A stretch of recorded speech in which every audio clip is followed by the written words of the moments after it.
Why we should focus on Hearts2Hearts. Hey guys, welcome back to the channel. Before we dive in, I just want to say thank you so much for all the love and support on my recent videos. It genuinely means the world, and I feel so lucky that we get to hang out and talk about K-pop together every week. Truly, y'all make this so fun. And now, we're on the road to 1,000 subs.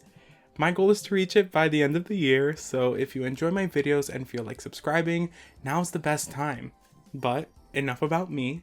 Today, we're reviewing a release that has completely stolen my attention this week.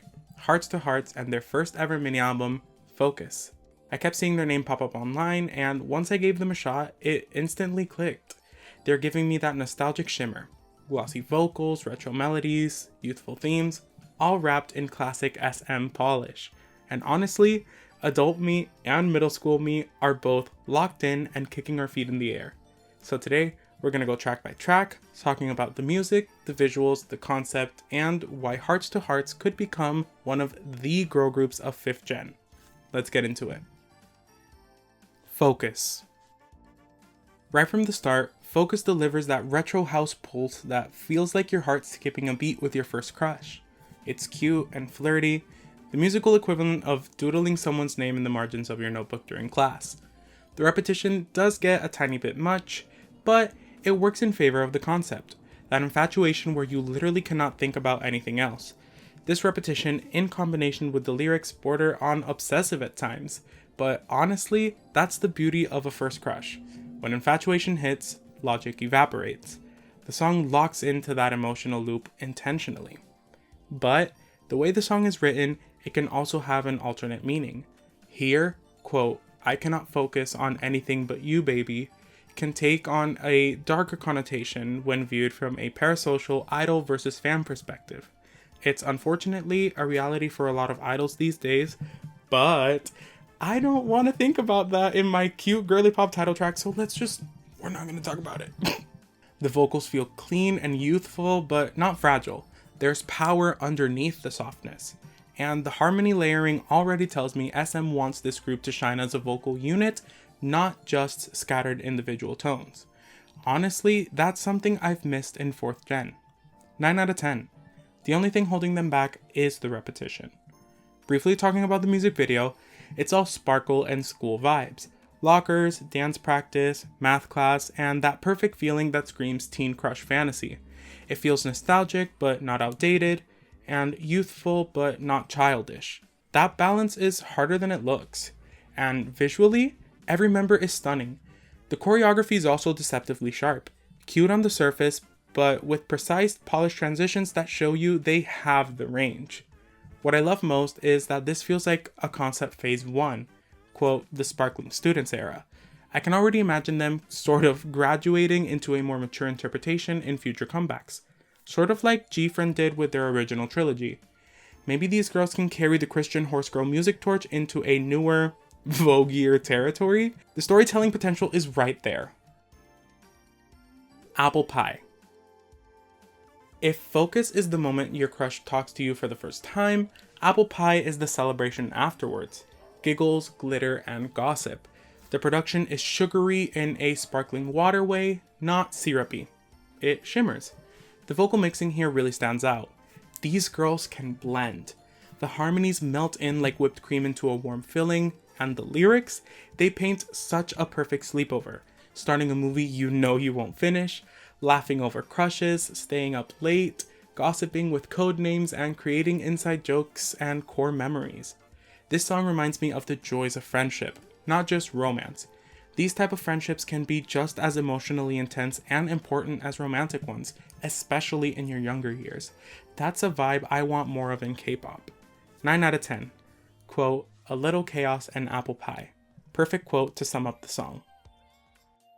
Pretty Please.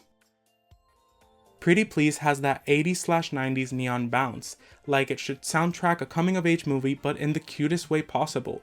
Bright synths, a deliciously addictive chorus, and one of the most adorable high note plus ad-lib combos on the album. The Pokemon Time visuals came out of nowhere for me, but honestly, it's smart.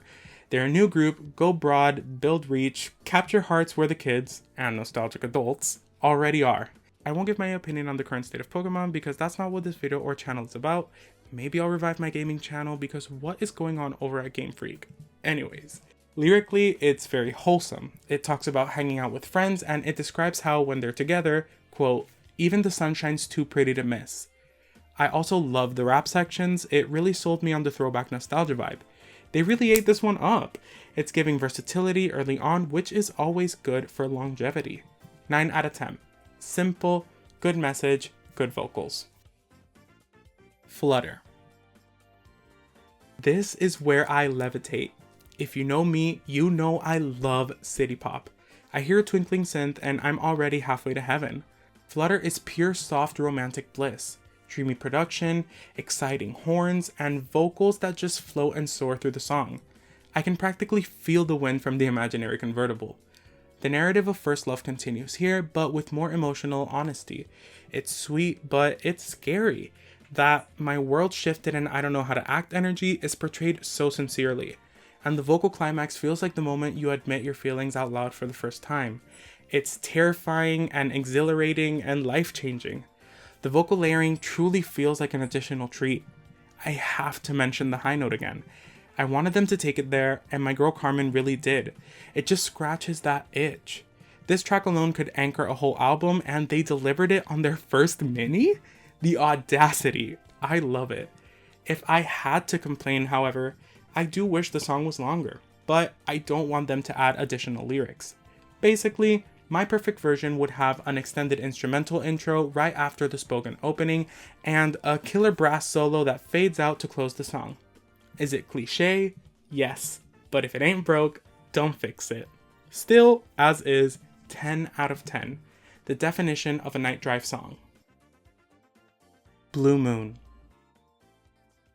Blue Moon is the final descent into night. The crickets, the guitar, the airiness of the arrangement, it feels like a private moment between you and your thoughts.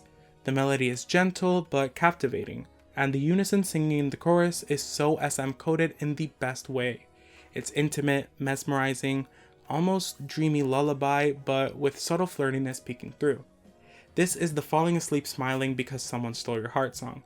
It closes the narrative perfectly, like you've lived a whole emotional day with them. The song just radiates this warm summer night feeling. It's beautiful. While I selfishly wish this song had a bigger vocal moment, Yua's head voice was gorgeous. Plus, their restraint is wise. Not every emotional climax needs fireworks. Like the moon, sometimes a soft glow through the curtains is just enough to see clearly. 10 out of 10. Addictive, innocent, and warm. That brings us to the end of this album. It's cohesive, thoughtful, and taps directly into a nostalgia that a lot of us grew up on, but with a fresh 5th gen lens. A very solid 9 out of 10 for me.